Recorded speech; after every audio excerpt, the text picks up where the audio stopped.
বাজারে গিয়ে নদীর ছোট মাছ দেখলে একদমই লোভ সামলাতে পারি না। আর এদিকে কার কথা চিন্তা করতে করতে পটলগুলো একদম পুড়ে গেল, সেই কথাই আজকে আপনাদের সাথে শেয়ার করব। আসসালামু আলাইকুম, কেমন আছেন সবাই? আশা করি সবাই ভালো আছেন। বাজারে গেলে আমার শুধু চোখ যায় নদীর মাছগুলো কোন দিকে আছে, কোন জেলে নদীর মাছ নিয়ে এসেছে, সেগুলোই ঘুরে ঘুরে দেখতে দেখতে এক জায়গায় থেকে আমাকে মাছ নিতেই হবে। কখনো বাসায় এসে কেটে খাওয়ার ভয়ে মাছ কিনবো না, এটা কখনোই হতে পারে না। আমার যেটা পছন্দ সেটার জন্য একটু না হয় কষ্ট করব, তাতে আমার কোনো কিছুই যায় আসে না। মাছগুলো কেমন হয়েছে অবশ্যই কমেন্টে বলে যাবেন। আর এখন হচ্ছে মাছগুলো কেটে বেছে রান্না করার প্রস্তুতি নিচ্ছি। কার কার এরকম ছোট মাছ খেতে পছন্দ অবশ্যই কিন্তু কমেন্টে বলে যাবেন। আমি ছোট মাছ কিনতে একটু কোনো রকমের কার্পণ্য করি না যে বাসায় নিয়ে গিয়ে কাটতে হবে। আমার মাছ কাটতে খুবই পছন্দ, খুবই ভালো লাগে। আমার হোক একটু কষ্ট, তারপরেও এই মাছগুলো কেটে যখন রান্না করে মজা করে খাবো, তখন অনেক ভালো লাগে, অনেক তৃপ্তি লাগে। আর যেটা আমার বর পছন্দ করে সেটা আমিও পছন্দ করি। যাই হোক, ছোটো মাছ রান্নার প্রস্তুতি একদম রেডি হয়ে গেছে। আজকে কি কি দিয়ে ছোটো মাছটা রান্না করছি সেটাও একটু আপনাদেরকে বলে দেই। আমাদের ছোট্ট একটা বাগান আছে, সেই বাগান থেকে বেগুন তুলে নিয়ে এসেছিল। আর বেগুন কাটার পরে দেখি কয়েকটা পোকা বের হয়েছে, সেই জন্য সেই টুকরোগুলো তুলে ফেলে দিলাম।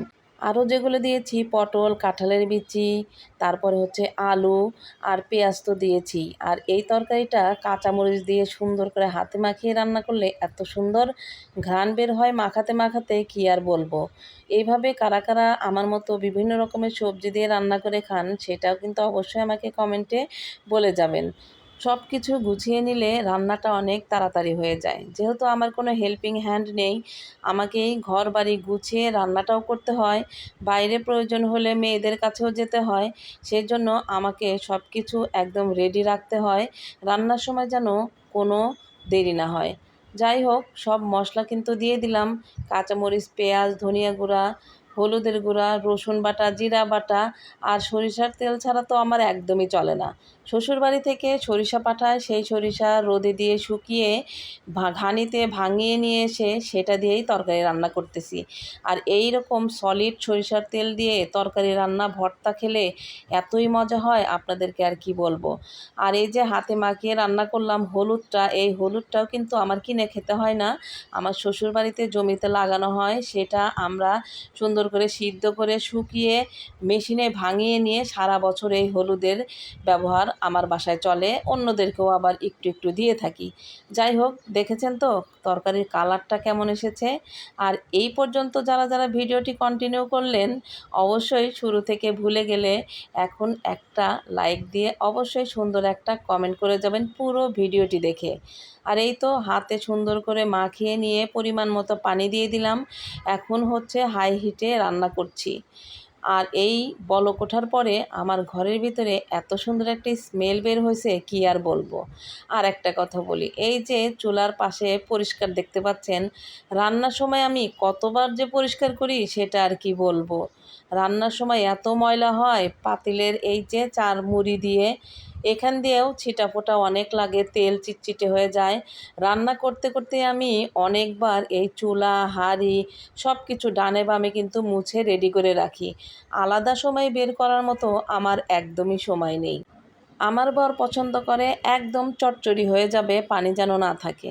যাই হোক, তরকারিটা মোটামুটি রেডি। এদিকে ভাবলাম কয়েকটা পটল ভাজি করি। যেহেতু একদম টাটকা পটল আনা হয়েছে, তাই পটলগুলোকে খোসা ছাড়িয়ে নুন হলুদ দিয়ে মাখিয়ে তারপরে তেলে ভেজে নিব। আজকের পটলগুলো অনেক বড় বড় ছিল, তাই মাঝখান দিয়ে কেটে নিয়েছি। পটল ভাজি করতে আমি কাঁচামরিচ, পেঁয়াজ এগুলো দিয়েও কিন্তু অনেক সময় ভেজে নিই, সেটা দিয়েও খেতে বেশ ভালো লাগে। তো আজকে কাঁচামরিচ, পেঁয়াজ কিছুই দেব না, শুধু পটলটা তেলে ভেজে নিব।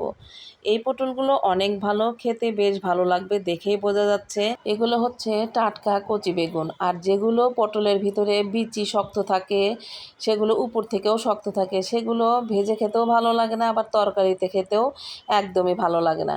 কথা বলতে বলতেই পটল ভাজিটা আমার মোটামুটি রেডি হয়ে যাচ্ছে। হঠাৎ করেই আমি অন্যমনস্ক হয়ে গিয়েছিলাম।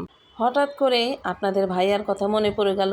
এইটা মনে করতে করতেই তারপর কড়াইয়ের দিক তাকিয়ে দেখি পটলগুলো পুড়ে গেছে।